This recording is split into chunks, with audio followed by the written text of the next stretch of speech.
আল্লাহ আল্লাহ তুমি আমাকেও কেড়ে নাও না আল্লাহ, আমি ছেলে নিয়ে কোথায় যাবো আল্লাহ? ও আল্লাহ আমার 3 বছর ছেলেকে তো কিছু বুঝে না আল্লাহ, ওকে কিভাবে বুঝাবো? বাবা নাই, ওর বাবা নাই, ওর বাবাকে মেরে ফেলছে, ওর বাবাকে মেরে ফেলছে। ও আল্লাহ ওর বাবাকে মেরে ফেলছে, আমি কিভাবে জবাব দেবো ওকে?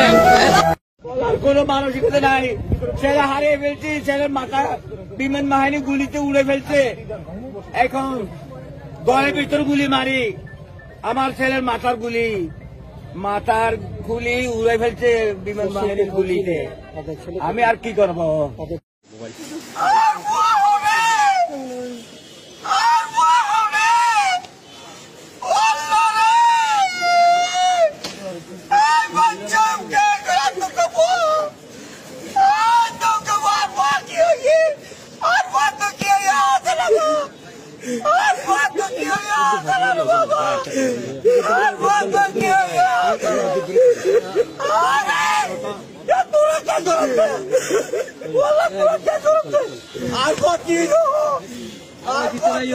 ভাই